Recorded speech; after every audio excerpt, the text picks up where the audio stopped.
basically certificate? A detailed explanation will show from the papers which we file at the moment. The concern is, of course, and it has always been, that the list was never a clear list which would enable Oakbay to identify some of the transactions. So we went out of our way, and we even employed an international audit firm to assist with that. To the extent possible, we explained everything. And then basically, what grounds on which you seek that Gordon's application be thrown out of court?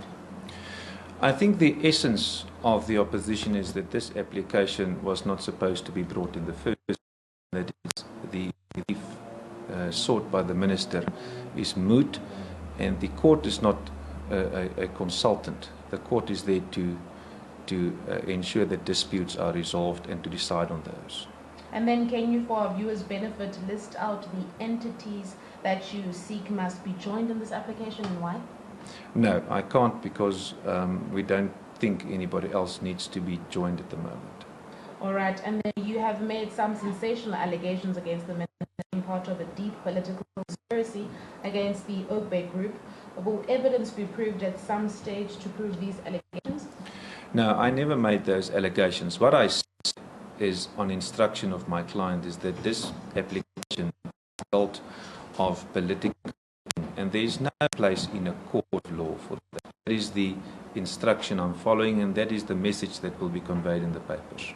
And then you've also made a very interesting point about the alleged malicious nature of Finance Minister Gordon's affidavit, as it attaches an FIC document which has got little evidential value and serves no purpose in his plea, just to further malign the Gupta family in the public perception.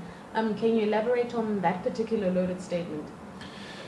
Again, I cannot recall making that statement, but what I can tell you is that the annexure referred to by the minister does not carry any substance as far as the relief sought is concerned. It was unnecessary to append it and then create an innuendo, anything to do with impropriety, the business of the group specifically referred to.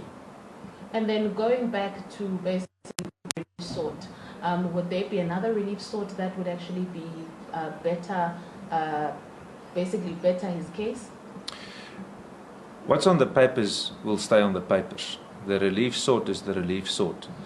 He asks for the court to give an order. We ask that the application be dismissed. And I think that's what will have to be argued. And then do you feel that him possibly withdrawing in the future, since we've seen in some court cases that the applicant from time to time withdraws, do you think that will serve any benefit to the group?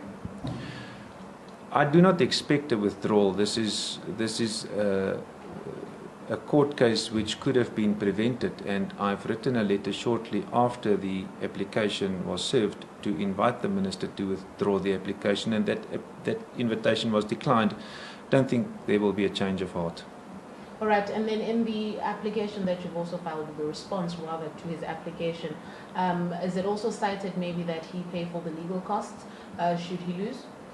It's not uncommon for a respondent to ask that the applicant's application be dismissed with costs, and in line with that practice, we've done it.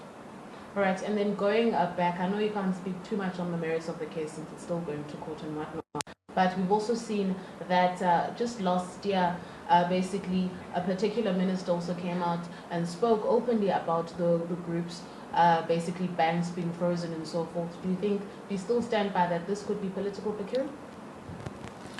I can't add to what I've said as far as political interference and bickering is concerned. The family and the group would like to stay away from that, and that is why this application was in the first place opposed and unnecessary. All right, and then how soon can we expect this to go to court? It goes to court on the 28th of March 2017. Thank you. Pieter, kijk even die mic.